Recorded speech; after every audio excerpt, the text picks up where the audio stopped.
오늘은 1절부터 3절까지는요, 이스라엘 백성들을 고발하는 내용인데 그들에게는 진실도 없고 인애도 없고 저주와 속임과 살인과 도둑질과 간음뿐이요 3절 땅이 슬퍼하고 들짐승과 공중의 새가 쇠잔하고 바다의 고기도 없어진다 라고 말씀합니다.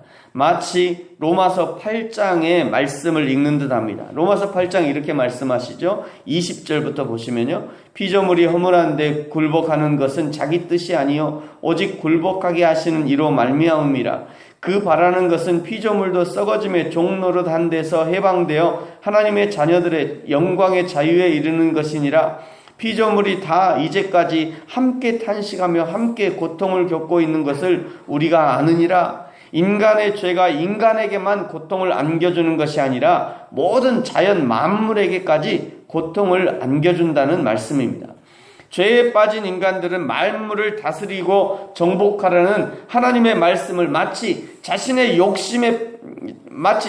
욕심을 채우고 자신의 정욕을 채우는 데 사용하라는 것처럼 마음껏 파괴하고 마음껏 필요에 따라 이용해 버립니다. 그냥 마음껏 파괴해서 골프장도 만들고 그냥 여기저기 다 알아서 그냥 자기들이 그냥 이거 내 거니까 내가 알아서 할 거야 그러면서 그냥 자연을 마음껏 파괴하는 거죠. 그런 의미입니다. 동물들도 마음껏 잡아다가 자기 우리에 가둬놓고 그냥 마음껏 즐기다가 그러다가 싫어지면 밖에 버려버리고, 지금 그런 것을 말씀하는 거죠. 그러니 만물이 탄식하고 함께 고통을 겪는 것입니다. 그야말로 저주와 슬픔의 땅이 되어버린 것이죠. 하나님이 처음 이 땅을 만드실 때는 하나님이 보시기에 심히 좋은 땅이었습니다. 그러나 이제 인간의 죄가 충만한 땅은 더 이상 하나님이 좋아하실 수 없는 땅이 되어버린 것입니다. 저와 여러분이 있는 땅은 어떻습니까? 그리스도인이 농사하는 땅은요, 농사가 잘 돼야 정상입니다. 왜냐하면 그 주인이 날마다 기쁘고 감사하니 그 땅이 기쁨을 회복하는 것이죠. 그 땅 막 농사하는 주인이요,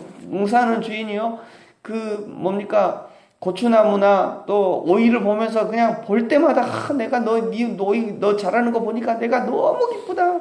우리 오이 잘 자라네. 맨날 이러고 칭찬하고 기뻐하니까 오이가 잘 자랄 수밖에 없는 거죠. 네, 그리스도인의 주인이 농사하며 그런 일이 일어나야 그것이 마땅하다는 것이에요. 그리스도인이 주인된 과실나무는요, 풍성하고 맛있는 과일을 맺어야 정상입니다.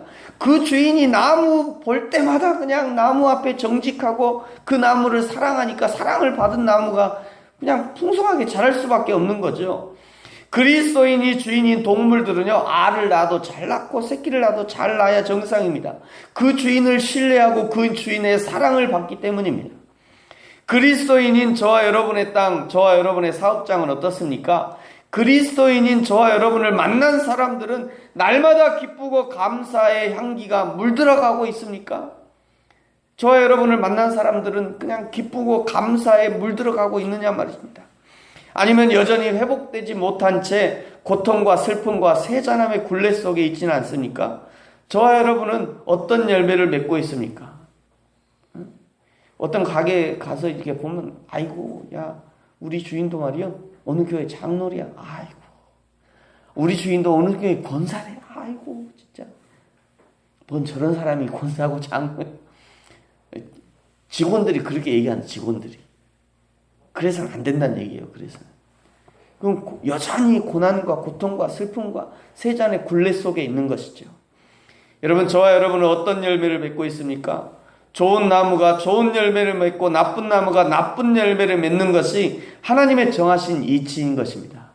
사랑하는 성도 여러분, 저와 여러분이 좋은 열매를 맺어 풍성한 기쁨으로 그리 아니하실지라도 감사하고 축복하고 기뻐하는, 그리하여 우리 하나님께 영광을 돌리는 저와 여러분이 되어지기를 예수님의 이름으로 축복합니다.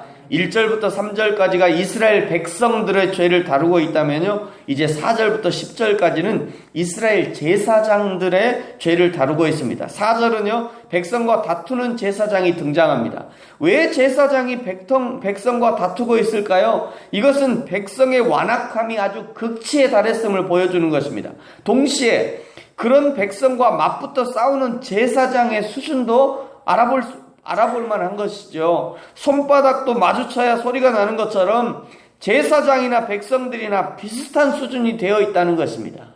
같이 싸운다는 것은, 제사장과 백성이 같이 싸운다는 것은 제사장과 백성이 비슷한 수준이라는 거예요. 5절은요, 밤에 넘어지는 선지자를 말해줍니다.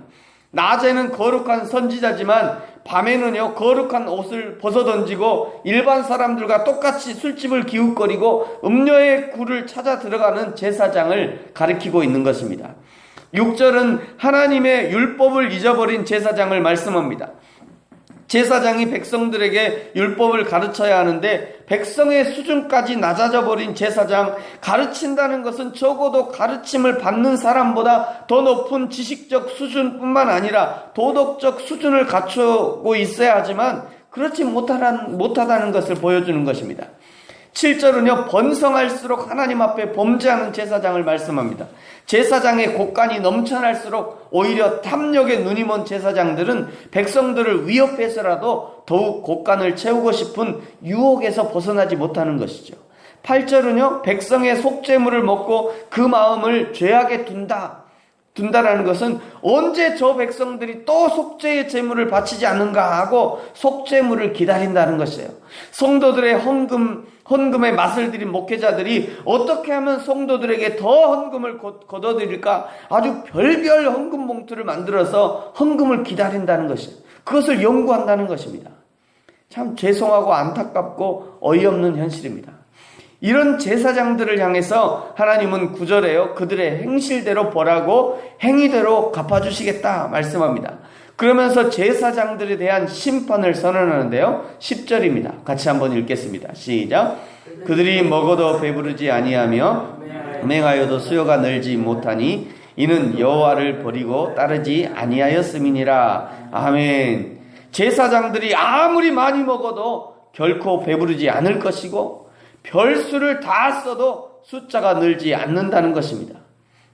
아마 우리 이 한국 교회를 향한 경고와 비슷한 거 아닌가, 그런 생각이 들었습니다. 한국 교회의 성장이 멈추고요, 오히려 오늘 10절에 말씀한 것처럼 수요가 늘지 못한다, 이런 말씀이 있는 것처럼 한국 교회의 성장이 멈추고 오히려 줄어들고 있는 상황을 그저 출산율이 줄어들었으니까, 네? 기독교에 대한 인기가 떨어졌으니까 거기서만 원인을 찾을 것이 아니라 오늘 이스라엘 제사장들처럼 우리 목회자들이 죄에 빠져서 오히려 교회를 좀먹이고 있지 않는지 돌아봐야 된다는 것이에요. 백성들의 탐욕을 부추기는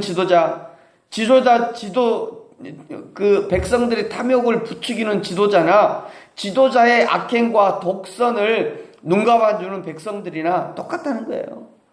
어제도 말씀을 드렸습니다만 교회의 거룩성을 유지시키고 향상시키기 위해서는 권징이 반드시 있어야 되는 것이죠. 성도들이 신앙생활을 바르게 하지 않음에도 불구하고 권징을 시행하지 않는 교회, 오히려 성도들을 신앙의 길에서 벗어나게 하는 것입니다. 마찬가지로 우리 목사님이니까 이 정도 비리는 그래도 몇 천만 원까지는 눈 감아주자. 우리 목사님이니까 성도 한두 명 성추행 하는 거는 우리 목사님 설교도 잘하잖아. 우리 목사님 지금까지 잘했잖아. 우리 목사님이잖아. 우리가 안 봐주면 누가 봐주겠어. 그리고 눈 감아줘요. 그까짓 건 뭐 우리 목사님인데 뭐. 네? 우리 목사님이니까 이 정도 하얀 거짓말. 다른 목사님들도 다 그래. 우리 목사님이니까. 그래도 우리 목사님 아니요? 그래도 좀 봐줍시다. 성도들의 너무도 관대함이 목사들을 타락시키는 거예요. 너무도 관대한 말이죠. 사랑하는 성도 여러분, 저와 여러분이 건강한 목회자와 성도들이 되어지기를 축복합니다. 목회자가 목회자의 역할을 잘하고 바르게 할 때 건강을 유지할 수 있습니다. 성도가 성도의 역할을 잘하고 바르게 할 때 교회는 건강성을 유지할 수 있는 것입니다. 11절부터는요, 이방의 예배에 참여하는 자를 책망하는 말씀입니다. 12절에 보시니까요, 내 백성이 나무에게 묻고 그것이 또 하나님을 버리고 음행을 행하는 것이라고 말씀합니다. 13절 산꼭대기에서 제사하고 작은 산 위에서 분향하고 버드나무와 상수리나무에서 한다. 이것은 모두 우상숭배를 말하는 거죠. 14절 딸이 음행하며 너희 며느리들이 간음하여도 내가 벌하지 아니하리라 말씀합니다. 사실은 하나님이 벌하지 않는 것이 하나님의 심판인 것이죠.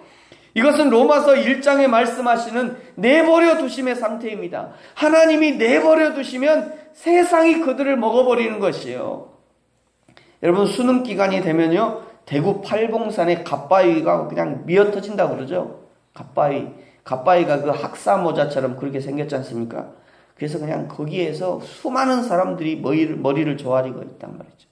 그런데 두렵고 떨리는 것은 행여나 그리스도인들도 그 수능을 위해서 말이죠, 거기 효험하다고 하니까, 영험하다고 하니까, 그리스도인인데 주일날은 교회 오고 월요일부터 거기 올라가고 그러지 않을까 약간 두려워요.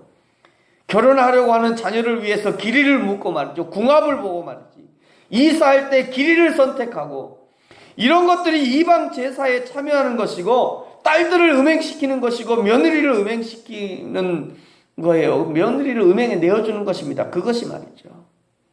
그런데 신기하게도 이런 사람들이 평범하게 주일날 교회를 잘 나와요. 예? 주일날 갔다 와서 그냥 떠들어요. 그 무당 용하대. 미치고 환장할 일이에요, 진짜. 그런 얘기를 교회에서 한다니까요, 교회에서.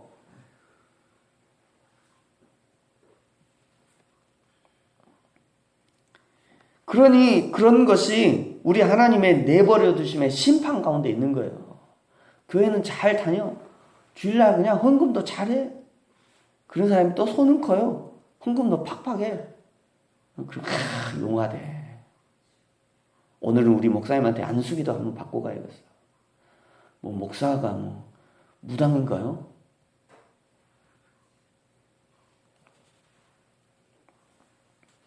(19절) 마지막 부분에 있는 것처럼요, 그들은 그 제물로 말미암아 부끄러운 일을 당하게 될 것입니다. 그것이 하나님의 심판인 것이에요. 그것이 말이죠. 사랑하는 성도 여러분, 오늘 하나님의 고발하심 중에 저와 여러분을 향한 고발의 항목은 없습니까? 저와 여러분을 향한, 또 우리 교회를 향한, 우리 공동체를 향한 고발의 항목은 없는지 여러분 조목조목 살피셔야 됩니다. 행여나 저와 여러분도 그 중에 하나에 걸려져 있지 않는지 살피셔야 돼요. 행여나 그런 부분이 있으면 오늘 회개하시고 다시 하나님의 만져주심으로 회복되어지고, 그래야 해서 하나님의 거룩한 신부로 회복되어지기를 예수님의 이름으로 축복합니다. 기도하겠습니다.